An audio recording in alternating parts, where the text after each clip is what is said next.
Smriti Irani press conference कर रही हैं, कांग्रेस पर निशाना साधा है, क्या कुछ कह रही हैं, सुनिए। 50 करोड़ से ज्यादा एचएल पाहवा को राहुल गांधी और श्रीमती वाड्रा की जमीन की खरीद फरोख्त के लिए पैसे दिए एक सज्जन जिनका नाम सीसी थम्पी है। आप सबको याद होगा, सीसी थम्पी पर भी वर्तमान में इन्वेस्टिगेशन चल रही है। सीसी थम्पी की मित्रता Robert Vadra, arms dealer Sanjay Bhandari के साथ स्थापित हो चुकी है। कल जो दस्तावेज पब्लिक में प्रस्तुत हुए,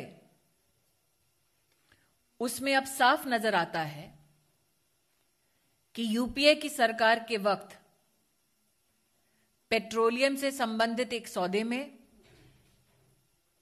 और रक्षा से संबंधित एक सौदे में संजय भंडारी, सीसी थम्पी के तार जुड़े हुए हैं। पेट्रोलियम और रक्षा सौदे की जांचों में पैसे का ट्रेल न सिर्फ रॉबर्ट वाड्रा तक पहुंचा, बल्कि अब देश जान पाया है कि जीजाजी के साथ साले साहब भी इस फैमिली पैकेज भ्रष्टाचार के में लिप्त हैं।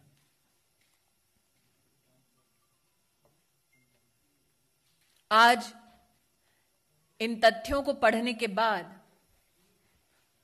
जनता शायद समझ पाई है कि डिफेंस के सौदों में राहुल गांधी विशेष रुचि क्यों ले रहे हैं। उनका इंटरेस्ट मात्र राजनीतिक नहीं, बल्कि आर्थिक और पारिवारिक है। राहुल गांधी जी को अब जनता को बतलाना होगा कि एचएल पाहवा के साथ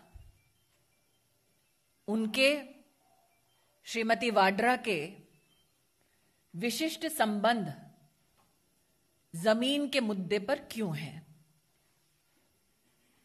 कांग्रेस को टाइम्स ऑफ इंडिया की एक रिपोर्ट 2012 में जो निकली, उसमें जो विश्लेषण हुआ महेश नागर का, उसके संदर्भ में यह भी जवाब देना पड़ेगा कि क्या महेश नागर के भाई ललित नागर को खरीद फरोख्त में भ्रष्टाचार के संदर्भ में शिष्टाचार को देखते हुए क्या कांग्रेस ने हरियाणा में विशेष टिकट दी।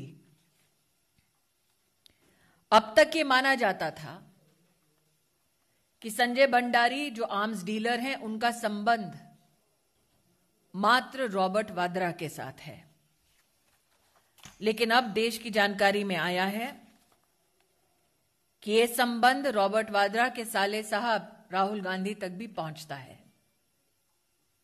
भ्रष्टाचार में जीजा साला की क्या मिली भगत है संजय भंडारी, सीसी थम्पी, एचएल पाहवा के साथ, जो समाचार सूत्रों के माध्यम से राष्ट्र के सम्मुख प्रस्तुत हुए हैं। इस पर अब राहुल गांधी को देश को जवाब देना होगा।